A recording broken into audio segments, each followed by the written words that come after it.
Well, hello everybody and welcome back to my channel. My name is MockALove and today we're going to take a look at something so special, so important, possibly the most talked about car of the year, the best-selling car in Canada for many years, and arguably the best compact sedan in car history. And it got so much better. Today we're going to take a look at the Mini Accord, the 2022 Honda Civic Sedan Touring.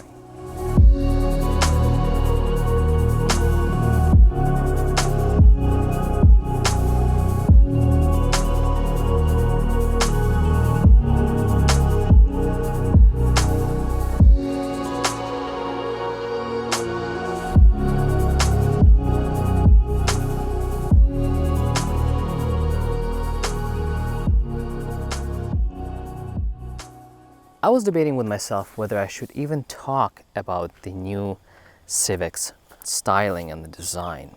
It's such a subjective topic and there's so much divide. It's such a polarizing topic of conversation.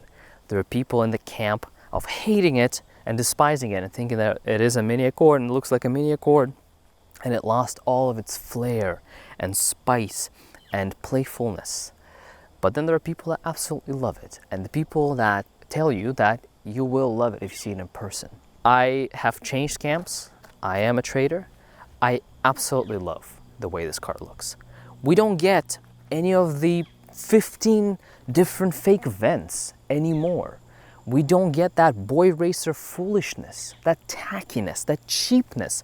You look at this and this looks even in base trim, this already looks $5,000 more expensive than the previous Civic. Just because of how simple, how graceful, how tasteful it is. We get LED headlights standard on all trims. Everything about the new Civic is just so much more cohesive and I absolutely love it. However, I do think that the biggest upgrade of the all-new Civic is the interior space. It is such a pleasant place to be. The materials that were used, the build quality, minus a couple creaks here and there from the piano black trim. This interior could rival the Golf R, like the 2019 Golf R interior. Absolutely.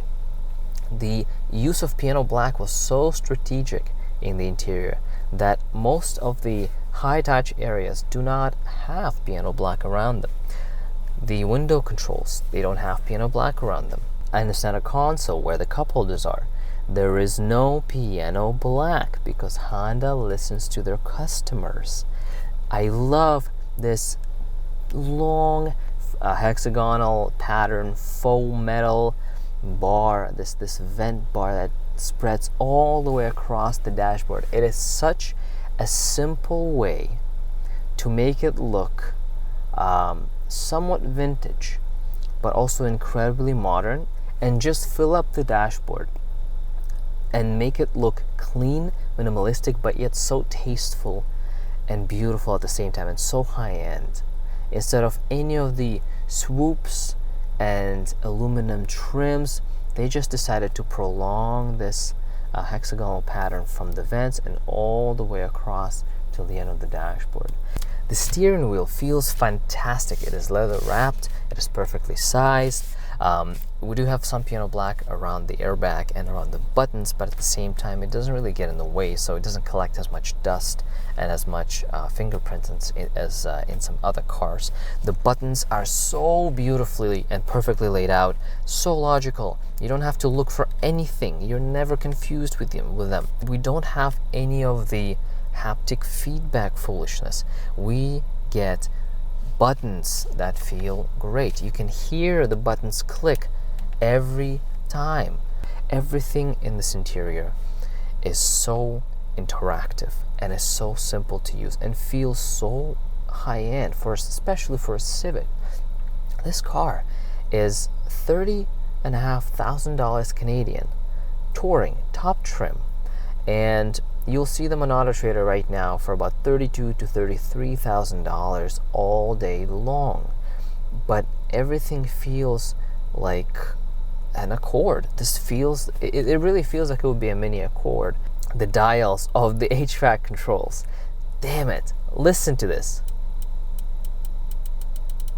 We did give up some of the practicality in the center console as opposed to the previous gen, in the sense that you don't really get that super configurable giant compartment where you can take out the trays, etc., etc. Here we get a smaller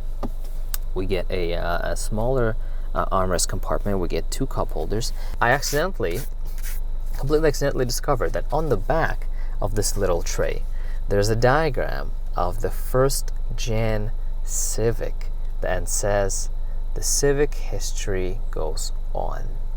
I think most owners will never discover this unless they watch this video, of course. Now the infotainment is such a huge upgrade from the previous gen. Every new Civic comes with a 7-inch touchscreen, Android Auto, and Apple CarPlay. But because we're in the Touring, we get a 9-inch touchscreen that looks so incredibly good. The resolution is fantastic, it's nice and crisp, you can see it in any condition. And because we're in the Touring trim, we also get the wireless charging and wireless Android Auto and wireless Apple CarPlay. I never knew I needed these features in my life. It is so incredibly convenient to just hop in, drop your phone right in there, tap, and your phone is already connected. No need for cords or nothing like that. Every Civic now comes with engine start-stop button. No more keys for the new Civic. I think that's really cool. Also, because we're in the Touring trim, we do get this beautiful digital gauge cluster that, again, really reminded me of the Golf R's gauge cluster. It really is that good. It is customizable, and you can choose what to see on each portion of the gauge cluster. You can also change the layout of the gauge cluster as well. You can change it from the circular tachometer and speedometer to the bars on the side, which is really cool. I'm not a big fan of the bars, but it is an option if you choose to. It shows you all the basic information, but also it shows you driver attention level, which was the first introduced in the CR-V. And what it does is the car measures the steering inputs, and if it senses that you are correcting the steering wheel and you're correcting the trajectory of the car too much, it will sense that and it will give you audible, like an audio warning, and it will vibrate the steering wheel to alert you that, hey, you should probably have a coffee, you should probably take a nap, you should probably take a break, you need to stop, you're not paying enough attention. It never actually alerted me of anything because I'm a very attentive driver, but at the same time, it is there. And I'm sure if I went on a long 6-hour drive, at some point, it might tell me to have a coffee or two. We also get a lot of really cool technology standard on all Civics.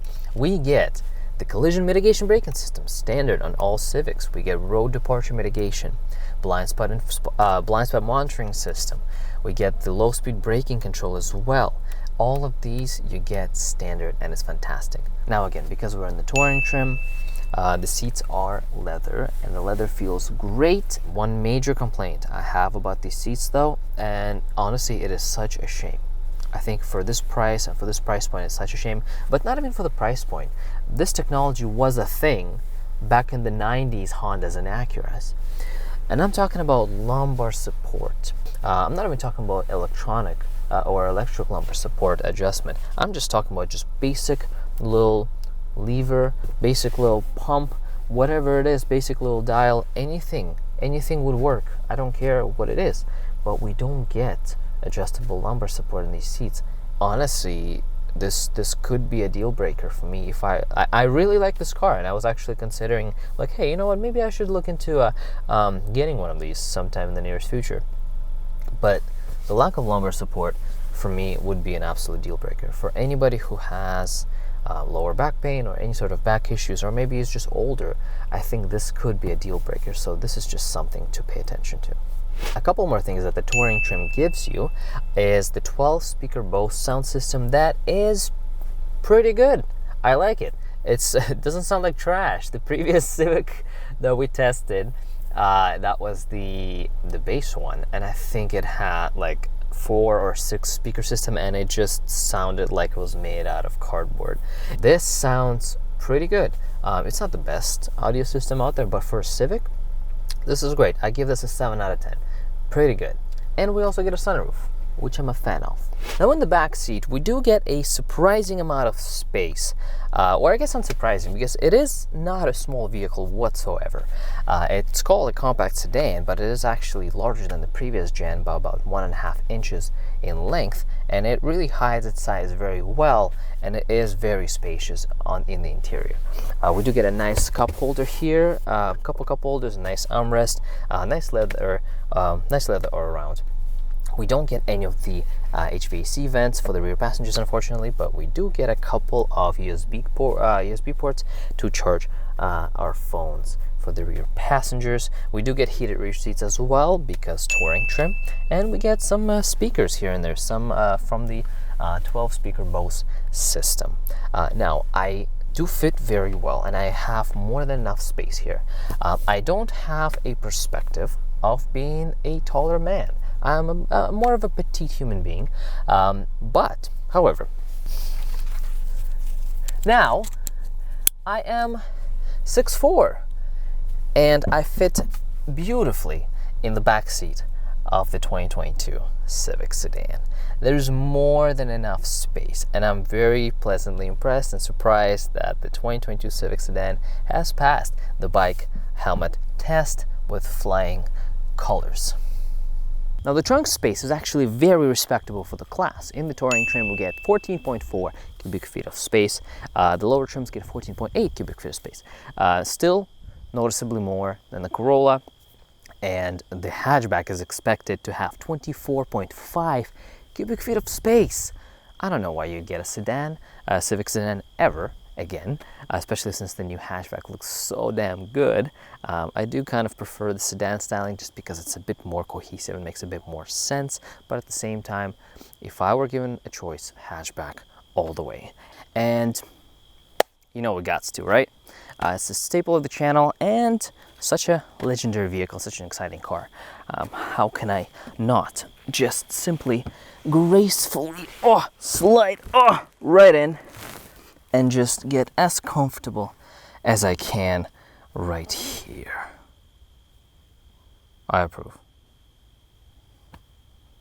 Now, powering all of this goodness is a 1.5 liter turbo engine pushing out 180 horsepower and 177 pound-feet of torque, 6 more horsepower than the previous gen.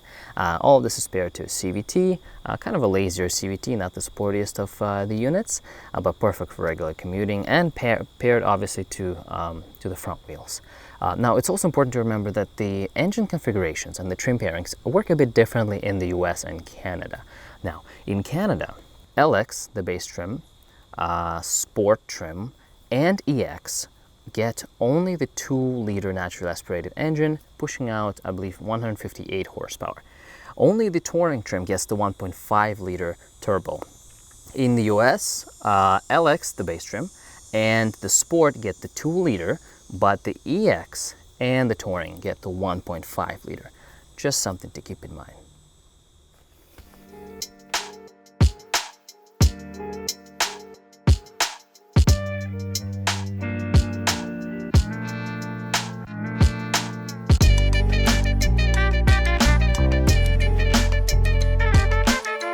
Now let's take the new Civic for a drive and see how it does. And one of the first things that I do want to tell you is that it is such a good commuter. It is so comfortable and is noticeably quieter than the previous gen. The reason for that is the new Civic Touring has a lot of the insulation stuff and a lot of the technology and hardware that is directed at minimizing the road noise and minimizing the outside sound and any sort of noise disturbances. A lot of that tech and a lot of that hardware is now present on the lower trim. But the Touring, this is the quietest and the most comfortable one of the lineup. And you can really feel that. I really, really like being behind the wheel of this car. I really do. I honestly, it's not the most exhilarating, it's not the most exciting driving experience, but just how nice it is to be in, how comfortable. It's peppy enough, and I love the fact also that it handles so well. Surprisingly, well, I guess unsurprisingly well, because the previous gen was fun to drive too. But this just handles so well. It handles a lot smaller than what it really is.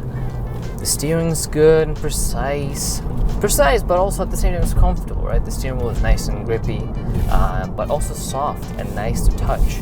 It's just a very pleasant car to cruise around in, right? Like running errands and everything. The CVT is pretty good at saving gas, and it's not the sportiest of CVTs, whatever that might be, but it does its job. It does surprisingly well when you push the car. When you push it to its relative limits, then the CVT is nice and snappy, I find. When you're cruising around town, when you're just in traffic, it does its job very well. It knows exactly what to do. I do find that it kind of tends to take its sweet time sometimes, especially upon acceleration. I give it a bit of gas, and then it just takes like a second or two for actually something to happen, and that's a bit disappointing. But again, we have to remember that this is not the SI, this is not the Type R, this is really not an enthusiast version of the car. So this is just a great commuter, and for most people this will be exactly what the doctor prescribed. And when we put it into sport mode and take over the manual mode of this 7-speed automatic transmission, it gets a little bit more fun, I would say.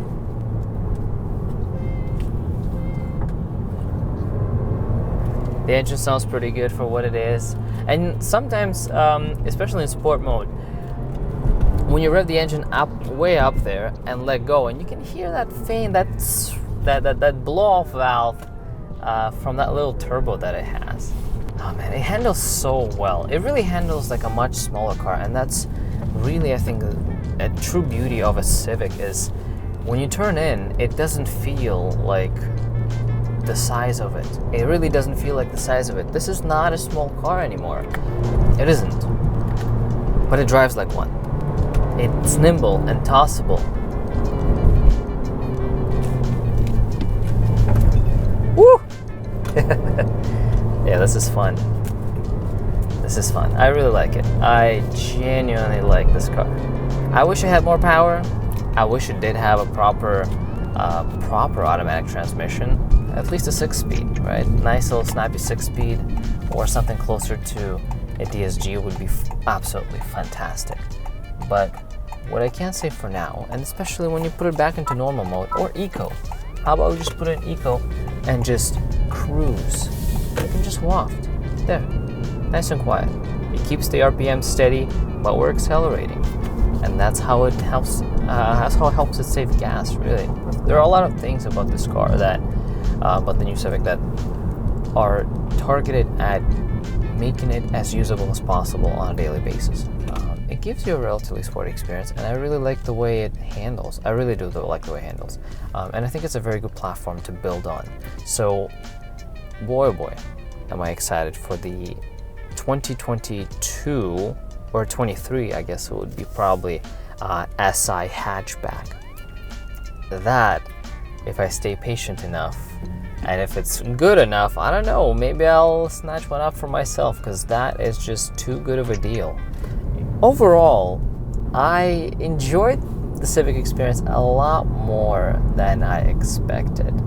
And I'm kind of shocked about that, but at the same time, the new Civic is such a huge step up from the previous generation, and it does so many things well that it really is hard not to like the 2022 Civic Sedan. I would say right now, out of regular Civics, this is the only Civic I'd consider buying. And there is one deal breaker, which is the lack of adjustable lumbar support. To me, that's so important because I have had back problems in the past, and it's so important for me to have that lumbar support.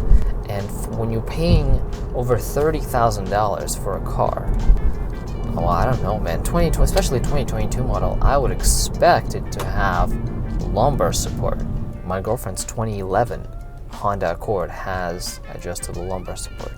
It's kind of a deal breaker, to be honest, but at the same time, it does everything else so well that you would be an absolute fool not to consider it and not to go for a drive in it if you're considering a compact sedan. And you would be, and this might anger a lot of people, this might upset some of you, you'll be an absolute fool to buy a 2021 Civic in 2021 when you have this available. Or if you want more storage, if you want more practicality, just wait for the hatchback. Thank you so much for watching, and I'll see you in the next one.